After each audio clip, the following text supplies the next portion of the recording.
If you're buying your first home, you'll probably start asking yourself this big question. Should I buy a BTO, a resale HDB, a EC or a condo? On the surface, it looks just a matter of choosing one. But here's the painful truth that most first-timers didn't realize it until it's too late. It doesn't matter which one you choose. If you choose the wrong layout, the wrong unit, or overstretch your finances, you could be trapped for years or worse, struggle to sell in future.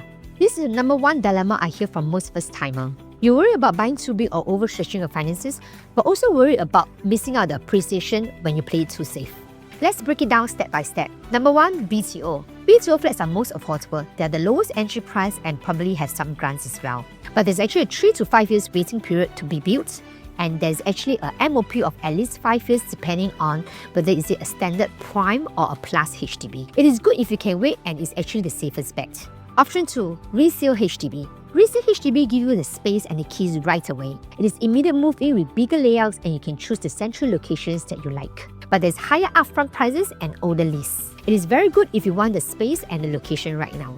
Option 3, executive condominiums. EC are the upgraded sweetest spot. It is a lower entry price than condo, and there's probably even grants depending on the income. There's also a big appreciation potential after 5 to 10 years. However, there are several EC requirements such as the combined income must be less than 16K, and it's using MSR to calculate.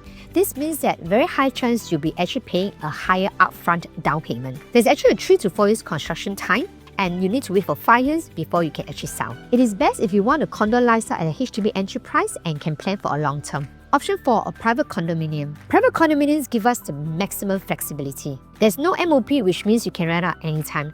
You can choose the location that you actually prefer. But there's a higher price and a higher monthly installment than the rest. It is best for buyers with a stronger finances and an investment mindset. But here's the part that most first-time buyers miss even after choosing the right category.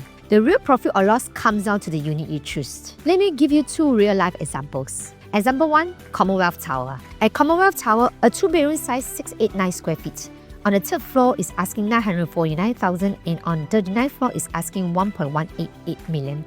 With 36 levels difference of 239,000, per floor jump is equating to about 6K, and that actually sounds very reasonable. So most people will assume that buying a higher floor would mean higher profit because it probably has a better view.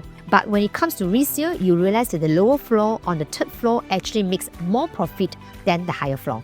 In fact, the 3rd floor makes 214K more than the 39th floor. So paying more upfront for a premium floor doesn't equate to a higher profits in the future. Now let's take a look at another example in Gem Residences. There's actually 4 bedrooms, one on the 25th floor and one on the 5th floor. So which one will you choose? The 25th floor was actually sold at 1.791 million versus the 5th floor sold at 1.694 million. With a difference of 20 floor level, it actually has a difference of 97K, which equates to about 5 floor per jump, which is really reasonable. So if we base on higher floor giving a higher premium might not make more profit, but let's take a look at the performance. As you can see over here, the 25th floor actually made a profit of 269,000 versus the 5th floor making a profit of 186K. But for this case, the higher floor actually made a higher profit of 83K more. The question is, higher floor or lower floor? The real key isn't just about the level or the view, it's about the entry price. We need to look at how much premium you're paying for the higher floor and whether it will hold that value when you actually sell. In this way, you have a clear plan and won't be actually guessing your exit strategy. Next, even if you choose the right project, the right level, the wrong layout could also make a difference in your profits. Let's take a look at another example. We have Park Rivera and Whistler Grand next to each other. Both 4-bedroom bought about the same price of 1,002 plus PSF and sold in the same year 2022. You can see the profit for Park Rivera is 356,000 versus Whistler Grand making a profit of 632,000, which is almost double. Why is that so? Let's take a look at the layout. On the left is Park Rivera and on the right is Whistler Grand. You can see there's a long walkway in Park Rivera and there's actually a foyer in Whistler Grand. Can I say most of the people buying a 4-bedroom over there is mainly for own stay? And having a foyer to give you much more privacy is actually very important for homeowners. Whistler Grand also have a dry kitchen that's actually enclosable, making the kitchen much more bigger, and this is again much more appealing to a big family staying in a 4-bedroom. It also has a proper yard that is actually very important for a big family when they're staying there. And the master bedroom in Whistler Grand also has a walk-in wardrobe. This actually gives you a very exclusive and a premium feel.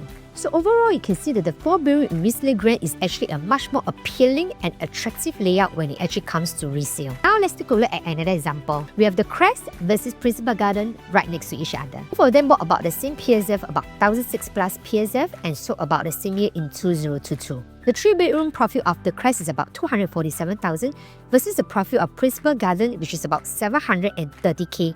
This is actually double profit of the Crest. And why is that so? Let's take a look at the layout. Look at the layout of the Crest. You can see that the bedrooms are all of up shape versus all the bedroom layouts in Principal Garden, which is actually very squarish and can fit in queen-size bed. There's also an extra balcony in the master bedroom in the Crest. Well, this is actually probably good for those who appreciate sitting outside the balcony, but can I say most of us would prefer to have a livable space. So a livable space with landscape layout such as Principal Garden that give you a bigger space in the living and dining would definitely be much more appealing for someone who wants to stay there. Principal Garden also comes with a private lift, making staying there much more exclusive. The wrong layout could quietly kill resale potential even in the same neighborhood buying at the same PSF. The point is, you can't rely on the rule of thumb. Every project behaves differently. The wrong assumption costs us real money. That's why most successful first-timers don't just buy a home, they buy strategically. I sit down with my clients, we map out 3 things. 1, timeline. Do you need it now or can you wait? 2, finances. Not just today, but whether you can comfortably hold for a long term. 3, future plans.